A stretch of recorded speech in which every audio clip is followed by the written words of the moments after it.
Hello, hello, hello. You are now tuning into another episode of The Wunderkind Show. Today's topic, Roquan Smith gets his contract.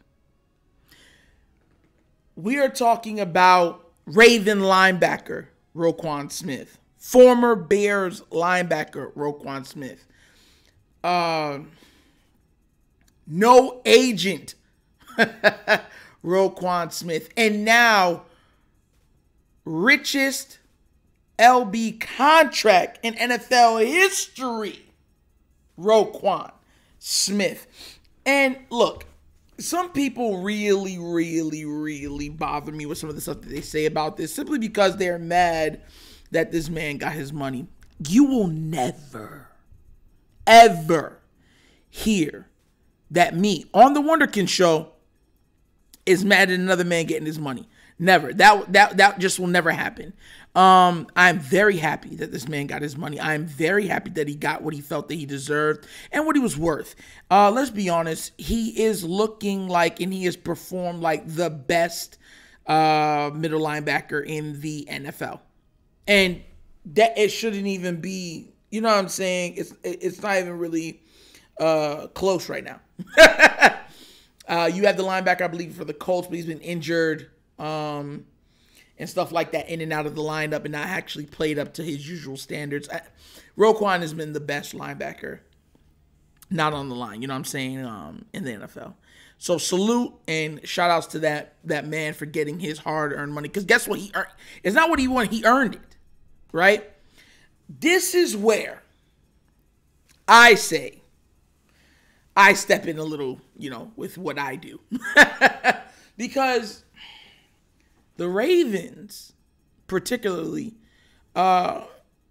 they just, to me, it leaves such a bad, I should be happy for this, right? I should be absolutely elated to say, oh my God, we got Roquan Smith signed. Like, great job.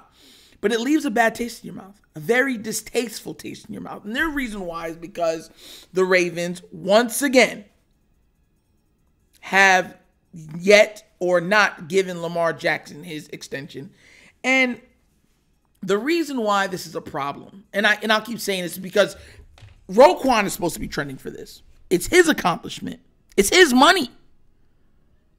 Lamar was number 3 in trending topics on Twitter. Number 2 trending topics on YouTube. Anytime, because what happens is you have to understand that when you're dealing with a media-centric topic, right? They do everything for clicks, right? Lamar Jackson is a former MVP quarterback. Operative word, quarterback. In a quarterback-driven league. You do not give him the contract in which he deems worthy for his accomplishments and what he brings to the table game in and game out, right? So what it does is it leaves the media to have creative control on the narrative and story that come out about the situation. That's what it does. Because this is supposed to be a Roquan Smith thing, but it's always going to turn back into a Lamar thing. And I'm going to read this to you. Smith's extension is worth $100 million. Shout outs to you. Including 45 fully guaranteed and $60 million in total guarantees. Baltimore acquired Smith at the trade deadline from Chicago Bears with designs of signing the playmaking linebacker long term. Now, on that also, if you thought the Ravens gave up, I believe, a second and a fifth for a half a year rental,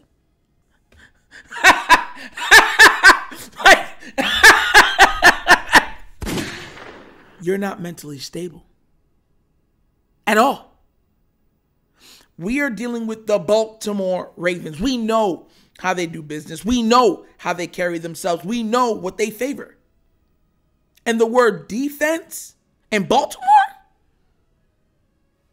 is an emboldened word covered in diamonds, rubies, emeralds, and gold.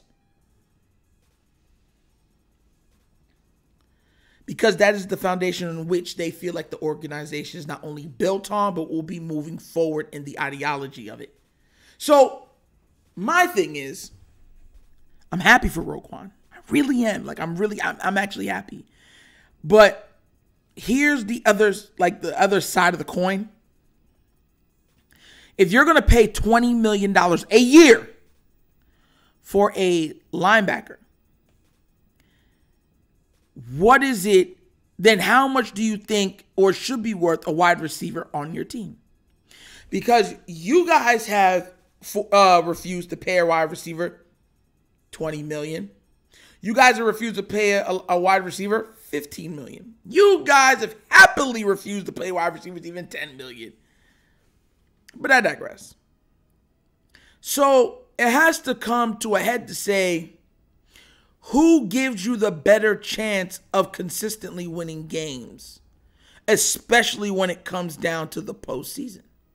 Like, which one aggregates more to the win? Now, everyone's going to say, look, and I know there's three sides to football. There's special teams, defense, offense. Offense is just a piece of the football team, which is true. But that can make the argument of saying there's how many people on the field. How important is the quarterback? You can have the best special teams, best defense in the NFL. If you do not have the QB, how much chance do you have to actually advance, much less even make the playoffs? Now, there's always an exception to a rule. We know what the exception is. The 49ers. That's the exception to the rule. Because you know what happened? The 49ers said, oh, we got Jimmy G.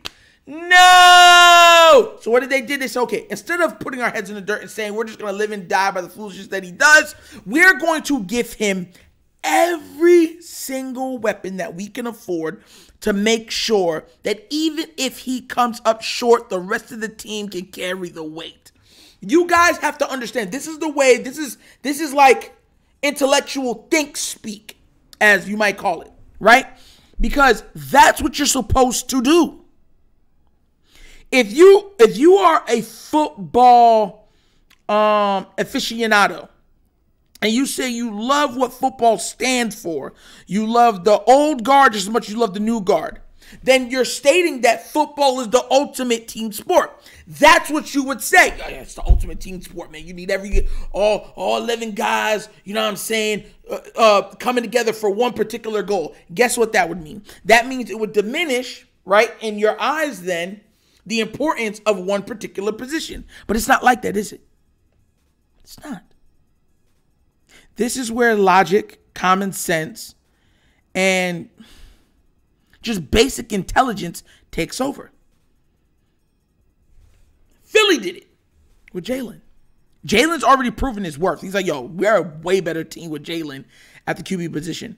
But that's what they did. They said, let me give you weapons. This is why, and I'm so sorry because this is supposed to be about Roquan, but it pivots back to what I've been saying. Roquan is a piece to the puzzle. He's a great piece to have. But his importance in that puzzle, right, is lower because of the NFL's lowered, right, emphasis on defense. There's no way you can go about this. We know this. This is what it is. The NFL said QBs make more money, so defense, get out of here. Hard hitting, get out of here. You're going to hit our QBs? Get out of here. 5 yards touching the wide receiver? Get out of here. That's the way that they have made sure to protect their bottom line. The almighty dollar. And the almighty dollar, the faces that are on the money that the NFL prints are the faces of every QB in the league. So, do you know how you, because of the rules that have been made, do you know how you use it to the best of your ability? You give that QB as much weapons as possible.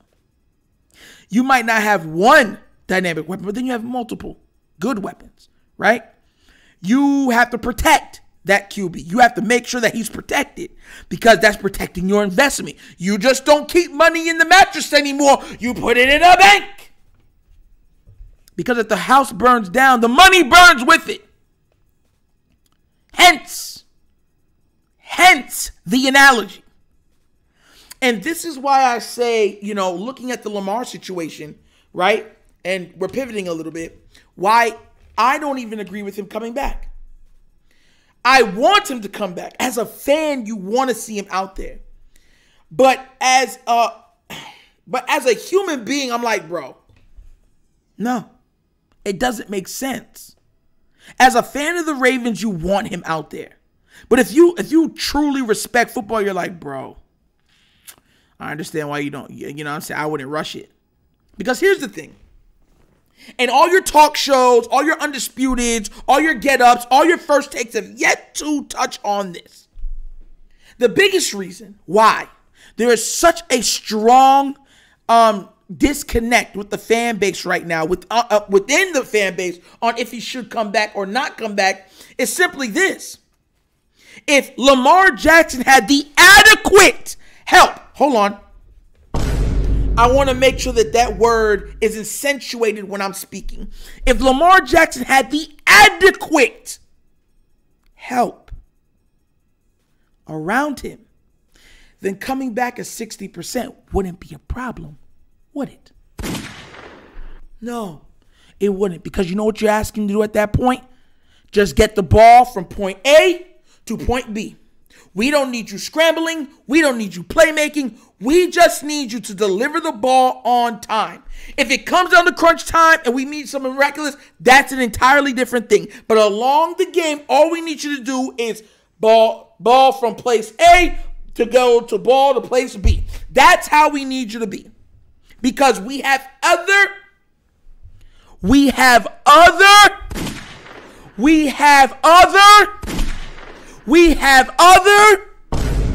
playmakers.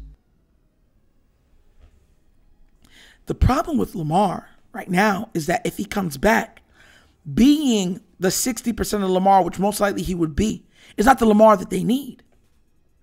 They need the Lamar that could dip, dive, duck, and dodge. They need the Lamar that can extend the play well past the 5 or 6 second mark. They need the Lamar that could drop a dime on the run along any part of the field accurately to playmakers that cannot get separation on their own. They're going to need the Lamar that can run out the clock himself. They're going to need a Lamar that could be the fastest player on the field. They're going to need the Lamar that has to be the most dynamic player on the field. That's the Lamar that this team will be needing. Because leaning on the teammates is not going to get them the win. The only teammate right now, the only one right now that can take any load off of Lamar Jackson's back is J.K. Dobbins. That's the only one. And they have yet to use him like the weapon that he is. How many times have you guys seen J.K. used in the passing game? Wait. How many times have you seen J.K. on screens? How many times have you seen J.K. on jet sweeps? How many times have you seen J.K. on wheel routes? Like these, how many times have you seen J.K. with over 15 touches? You see what I'm trying to say here? The Ravens actively look at Lamar and say, you will deliver this game on your own merits when it's supposed to be a team game. And this goes back to the thing with the Roquan Smith thing. Because as good as they say the defense has been, to keep it in context, what has been the level of competition from the teams that we faced?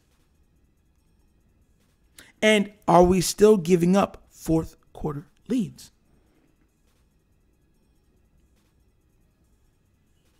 Everyone's going to say the offense puts them in bad predicaments. But even with Roquan, we've seen fourth quarters blown. That's not conjecture. That's fact. You're going to say, well, it's not just Roquan. Fair. Roquan and Marcus Williams are part of those teams. Marcus Williams, the highest paid safety. Roquan now is the highest paid linebacker. What are they supposed to do? When you get paid, it's all about impact, right? And look, both of them are very impactful players. And I already gave a standing point that Roquan right now is probably the best linebacker in the league.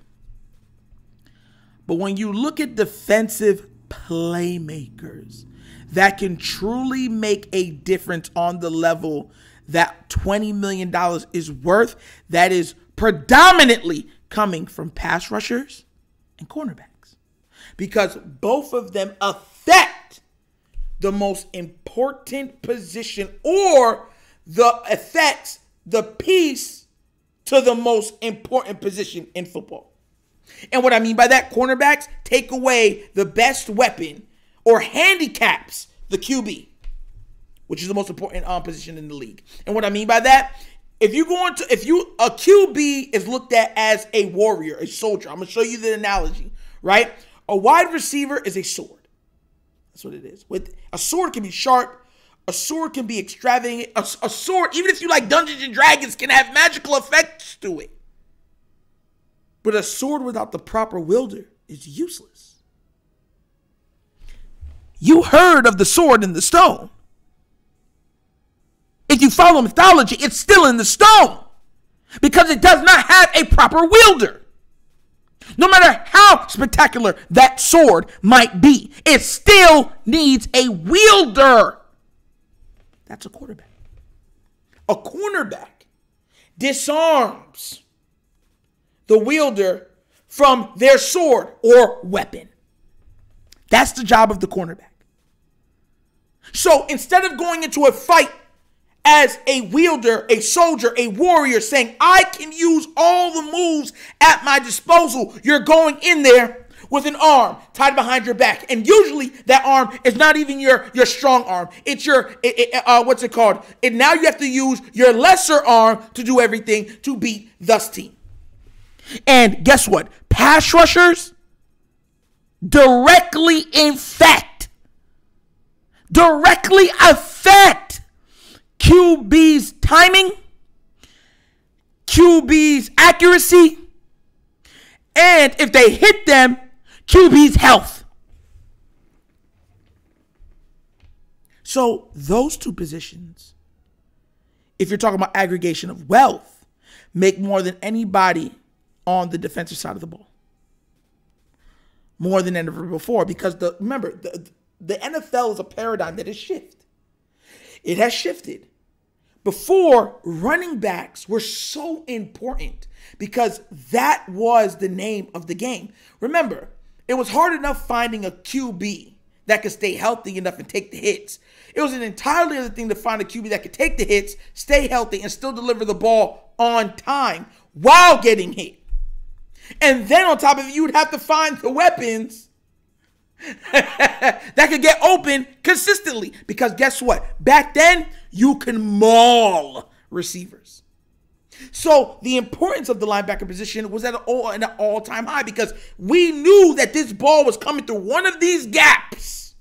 And it was my job to go against E Hondas and Blancas to get to the ball carrier. This is where it goes back to the Roquan Smith thing. Because when you're looking at Roquan, as great as he is, how much does he aggregate to the success of the win? Everyone's going to say a lot. Look how well we've played. I will counter-argument that. Because we've seen teams still score on us. And we've seen teams pick on Roquan and Patrick Queen in the passing game. And if you're going to make the excuse or the point to say, well, that's everybody on defense. Defense is not what they used to be. Then you're making my point right there before you. Because then why are you investing so heavily into it then? If you know they can't do what they're supposed to do because of the rules in place. Shout out to Lunch Break Hot Take. Defund the defense. Then why are you then investing all or so much of your monetary wealth to that side of the ball? in positions that do not affect the opposing quarterback at a high level. Because right now the Ravens are still having trouble getting to the quarterback. Right now the Ravens are still having trouble being in man coverage and leaving their cornerbacks on an island.